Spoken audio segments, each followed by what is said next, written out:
Bonjour à tous. Aujourd'hui l'Église célèbre Saint Léon le Grand. La couleur liturgique de ce jour est le blanc. Maintenant, qui est Saint Léon le Grand? Saint Jean-Léon le Grand, également connu sous le nom de Léon Ier, est un pape du 5e siècle célèbre pour son rôle dans la définition de la doctrine du Christ au concile de Chalcédoine et pour sa négociation avec Attila qui a évité le sac de Rome. Il est fêté le 10 novembre et est le premier pape à porter ce nom, ainsi que le premier à être surnommé le Grand. Rôle théologique. Docteur de l'incarnation, il a joué un rôle crucial au concile de Chalcédoine en 451 pour réaffirmer que le Christ est à la fois vrai Dieu et vrai homme, sans confusion ni séparation de ces deux natures. Docteur de l'Église, il a été proclamé docteur de l'Église en 1754 pour ses contributions théologiques.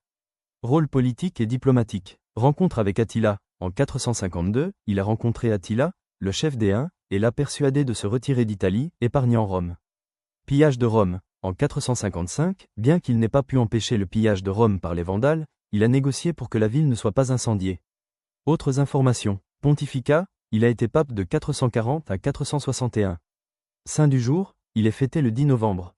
Prédication et écrit, il est le premier pape dont la prédication nous est parvenue, et il a laissé de nombreuses lettres et sermons.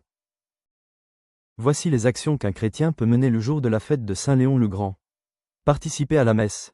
C'est un moment central pour célébrer le saint, que ce soit dans une église locale ou, si possible, lors d'une célébration plus importante. Méditer sur son enseignement, la fête est l'occasion de se souvenir de Saint Léon le Grand comme un grand théologien, particulièrement connu pour son enseignement sur l'incarnation du Christ, le fait que le Christ est à la fois vrai homme et vrai Dieu.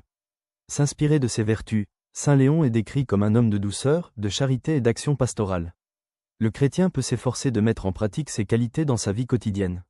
Lire les sermons de Saint Léon. Il est possible de lire ses sermons pour comprendre sa doctrine pastorale, qui est encore pertinente aujourd'hui. Autres actions. Le jour de la fête de Saint Léon le Grand, un chrétien peut s'engager à pratiquer la charité et la bienveillance envers les plus démunis, en s'inspirant de son action en faveur des pauvres et en promouvant la réforme morale du clergé. Le chrétien peut aussi s'engager à vivre une vie chaste et sobre dans la crainte de Dieu et à pardonner les offenses, comme le souligne son sermon sur le pardon et la miséricorde. Exemple 2. Charité et bienveillance. Soutenir les pauvres. S'engager à aider les personnes dans le besoin, en faisant un don ou en offrant du temps et du soutien, à l'image de l'engagement de Saint Léon envers les pauvres. Promouvoir la réforme morale. S'efforcer de vivre avec intégrité et de contribuer à une réforme morale dans son propre cercle, en se basant sur la promotion de la réforme morale du clergé par Saint Léon. Chaste et sobre vie dans la crainte de Dieu. Être sobre et chaste, vivre une vie empreinte de chasteté et de sobriété, comme le recommande Saint Léon dans ses exhortations, afin d'être un témoin de sa foi. Mener une vie en crainte de Dieu, chercher à vivre en accord avec sa foi et ses principes religieux, en se rappelant que la crainte de Dieu est une invitation à vivre une vie sainte. Pardon et miséricorde. Pardonner les offenses. S'engager à pardonner les offenses reçues, car Saint Léon souligne que le pardon mutuel est essentiel pour recevoir le pardon de Dieu. Faire preuve de miséricorde. Se montrer miséricordieux envers ceux qui nous ont offensés, car la miséricorde est un don que l'on reçoit de Dieu et que l'on doit à son tour donner. Un engagement théologique et spirituel. Croire en l'union de la nature humaine et divine. S'engager à comprendre et à vivre l'amour de Dieu en se rappelant que la nature humaine est unie au Christ, et que cela unit tous les hommes. Accepter le mystère de l'incarnation, comprendre que le mystère de l'incarnation du Verbe est au cœur de la charité, car il est le fondement de notre union avec Dieu et avec les autres.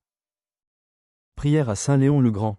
Ô Dieu, qui dans ton amour, as voulu que le mystère de ta sainte incarnation soit révélé à toutes les nations par la parole de ton serviteur, le bienheureux Léon, accorde-nous de rester fermes dans ta vérité, et, sous ta protection, d'être toujours en paix, afin que ton Église soit à jamais inébranlable.